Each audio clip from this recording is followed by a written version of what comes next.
রাজাকালী ফয়জুন্নিসা। পেকুয়া রাজাখালীতে আলহাজ মোহাম্মদ কবির চৌধুরী স্মৃতি ফাউন্ডেশনের উদ্যোগে আলহাজ মোহাম্মদ কবির চৌধুরী স্মৃতি বৃত্তি পরীক্ষা 2023 সনদ ও পুরস্কার বিতরণী অনুষ্ঠান অনুষ্ঠিত হয়েছে। শনিবার সকালে রাজাখালী ফয়জুন্নিসা উচ্চ বিদ্যালয় এন্ড কলেজ মিলনায়তনে এই পুরস্কার বিতরণ করা হয়। পুরস্কার বিতরণী অনুষ্ঠানে ফাউন্ডেশনের সভাপতি এজএম গিয়াসউদ্দিন চৌধুরীর সভাপতিত্বে অধ্যক্ষ মোহাম্মদ ইউসুফের সঞ্চালনায় এতে প্রধান অতিথির বক্তব্য রাখেন চট্টগ্রাম মাধ্যমিক ও উচ্চ মাধ্যমিক শিক্ষা বোর্ডের সচিব প্রফেসর আমিরুল মুস্তাফা। সবাই জানে যে দেশে গুণীদের সম্মান করা হয় না, সে দেশে গুণী মানুষ জন্ম নেন।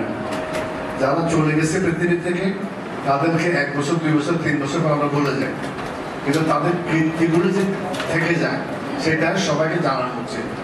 আমরা এই ইকরাকে মনে মনে রেখে পড়ার জিনিসটাকে প্রাধান্য দিয়ে এই কলেজ প্রতিষ্ঠানে আমার বাবা যেগুলি করে গেছে সেগুলির বর্তমানে আমি দারোয়ান।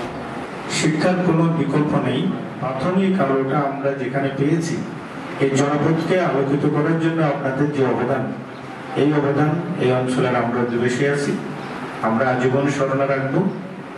আমাদের কবির আহমদ স্মৃতি ফাউন্ডেশনের সম্মানিত পরিচালক দুজনেই অত্যন্ত সাদা মনের মানুষ।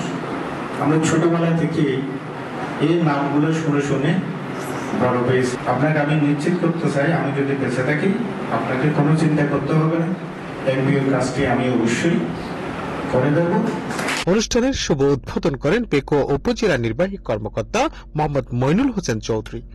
এই অনুষ্ঠানের শুভ উদ্বোধন ঘোষণা করছি। যারা পেয়েছে তারা আমার চেয়ে বেশি মেধাবী, ঠিক না?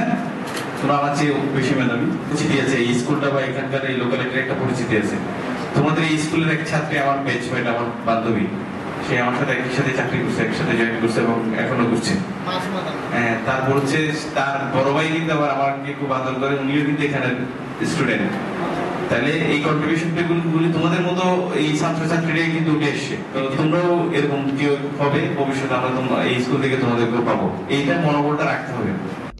বিশেষ অতিথি হিসেবে বক্তব্য রাখেন বৃত্তি পরীক্ষার পরিচালক এটিএম শামসুদ্দিন চৌধুরী, কুতুবদিয়া সরকারি বালিকা উচ্চ বিদ্যালয়ের প্রধান শিক্ষক আমিরুল হক, মোহাম্মদ আবুল হোসেন সহ বিভিন্ন বিদ্যালয়ের শিক্ষক, স্থানীয় ব্যক্তিবর্গ ও গণ্যমান্য ব্যক্তিবর্গ সহ শিক্ষার্থীরা উপস্থিত ছিলেন। উন্নত রাষ্ট্রের মধ্যে কানাডার কথা বলি, কানাডায় একটা ছেলে যখন খুব ভালো একটা প্রশ্ন লিখে দিল পরীক্ষার হলে, স্যার জানা যায় এই ছেলে এতটুকু লেখার উপযুক্ততা নাই, ও কোথেকে লিখলো? তখন স্যার এটা নিয়ে গবেষণা করে এবং তাকে নম্বর দিয়ে কত জানো? 0। আর আমাদের দেশে যে খুব ভালো লেগছে তার নিয়ে গবেষণা না করে ওকে দেওয়া হলো খুব ভালো নম্বর। প্রিয় শিক্ষার্থীবৃন্দ, তোমরা এই মোহাম্মদ কবির চৌধুরী ফাউন্ডেশনের আয়োজিত বৃত্তি পরীক্ষায় কৃতিত্বের সাথে বৃত্তি লাভ করেছ।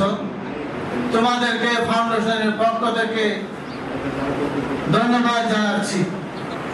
22 সালে বৃহৎ পরিসরে প্রায় 800 উচ্চ শিক্ষার্থী এখানে অংশগ্রহণ করেছিল। মাননীয় প্রধান অতিথি এবং উদ্বোধন মহোদয়ের দৃষ্টি আকর্ষণ করব। 2023 সালে প্রায়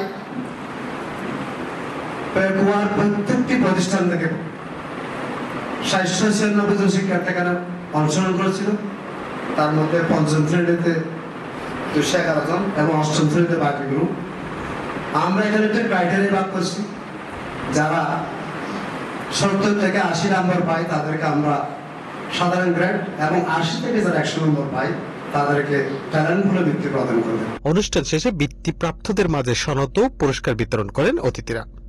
ডেস্ক রিপোর্ট, পলাশী বাংলা, চট্টগ্রাম।